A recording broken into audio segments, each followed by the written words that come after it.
So how much, like, how much of a danger is Broner for Molina? And also conversely, how much of a danger is Molina for Broner?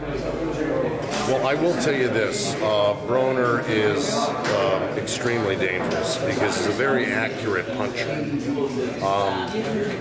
You know, he's got a tremendous defense. He's not easy to hit. When he fought Maidana and got beat by Maidana, you know, if Maidana had thrown, you know, put a little less into that whole effort he put into, he wouldn't have gotten to Broner like he did. He really sustained a vicious attack through 12 rounds. I mean, he was constantly on Broner and kind of kept him occupied. If you don't keep Broner occupied and give him time to kind of maneuver a little bit and look at the holes and fill the holes with his punches, he'll get to you. So he's a dangerous guy. He's slick. He's like Floyd Mayweather in a lot of ways defensively. May not be as perfect as Floyd, but he's pretty damn close to it. That's why he's a three-time champ. But I think he's more powerful, you know, in a sense. And he's coming back down to 140, you know.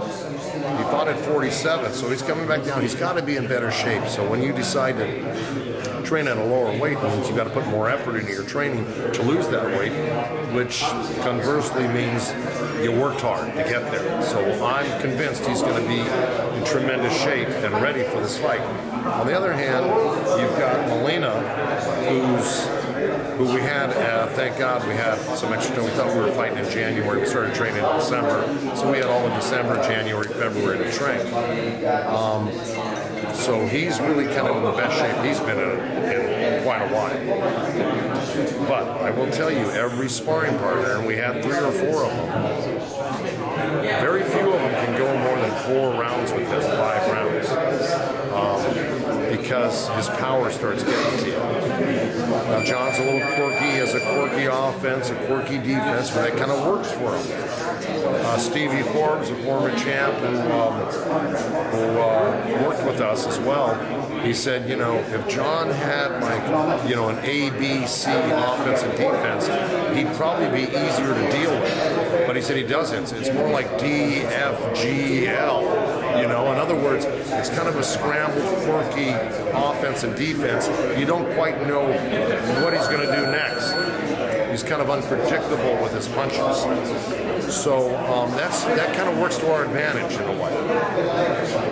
That being said, John Molina is punching very, very hard right now. Both guys have one-punch knockout power, and I just think somewhere down the road in this fight, there's going to be some really hard shots landed by both guys, and it's going to be an exciting fight.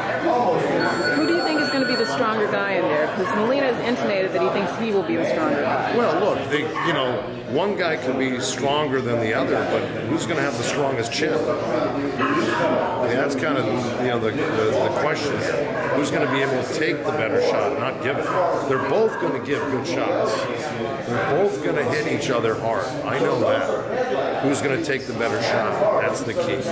Well, then how do you even train for something like that? How do I what? How do you even train for something like that if it's more like... Well, you do what you try to emulate the fight as closely as possible by bringing in tough sparring, and you do a multitude of rounds to prepare yourself physically.